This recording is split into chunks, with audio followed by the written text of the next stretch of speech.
Hello, my name is Jimmy. I'm a child passenger safety technician here in Canada, and we're currently in the 2025 Cadillac Escalade. I want to show you exactly how well child seats fit within this vehicle.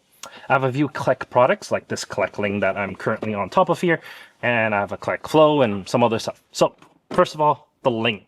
This is, of course, the base of the ling, and we're going to use the lower anchors to attach them. The lower anchors are quite easy to find on the second row here, so I can just latch them back, push it back here. There we are. Put the leg out. Make sure that's nice and sturdy. Use my non-dominant hand, and that is not moving an inch side to side, so we are nicely secured. Gonna move the adjustment here for 4 to 22, but I can of course reduce it, or increase it I should say, to 35 pounds as well, so that shouldn't be a problem.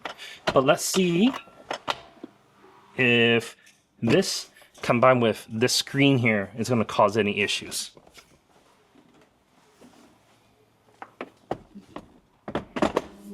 Okay, we're okay.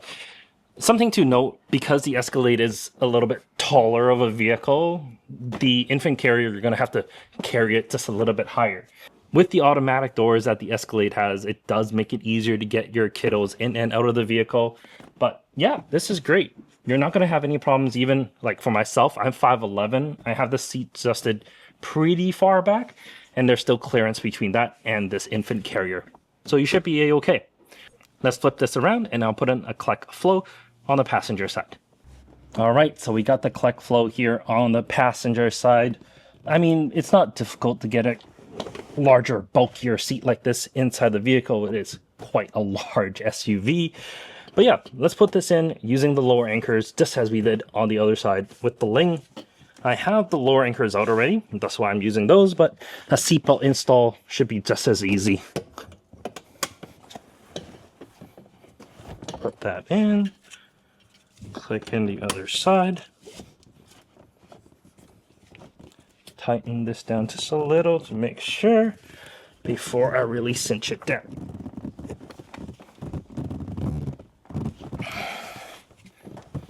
Okay, let's see here. Put the locks in, and non-dominant hand at belt path, which is right here. Not moving an inch. We're good. Put in the base. There we go. Not ling, flow, rear facing. And I wanted to try the flow because the angle of it actually is a little bit more than that of the Fünf.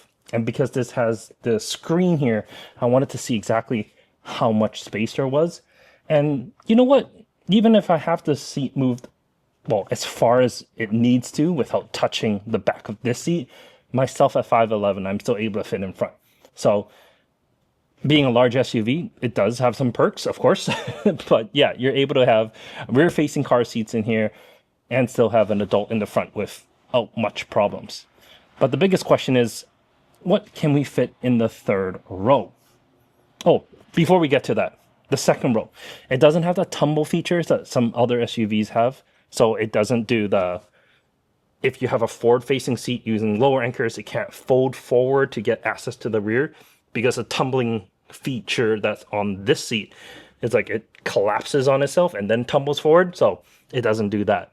So if you have two car seats like this, as I do, you're not going to be really able to get access to the third row easily. I mean, someone can crawl underneath this and get access, but definitely not the easiest way to get access to the third row. All right. As for the third row, as you can see, I have a Clek Fünf here in rear facing. I was able to put it in the middle because, well, the back of it, there's just enough space in between the second row seats. So I was able to fit that. However, yeah, not able to fit behind the driver's side or the passenger side. There just isn't enough room there. So if you have younger kiddos, rear facing, sure, you can put one more in the third row.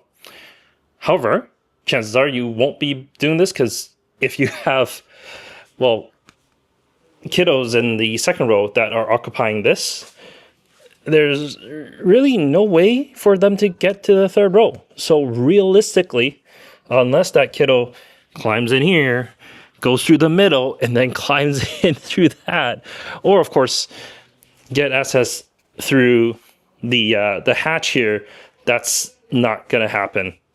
So the third row, best for forward-facing seats or, you know, adults or something like that, but rear-facing seats is probably not the way to go.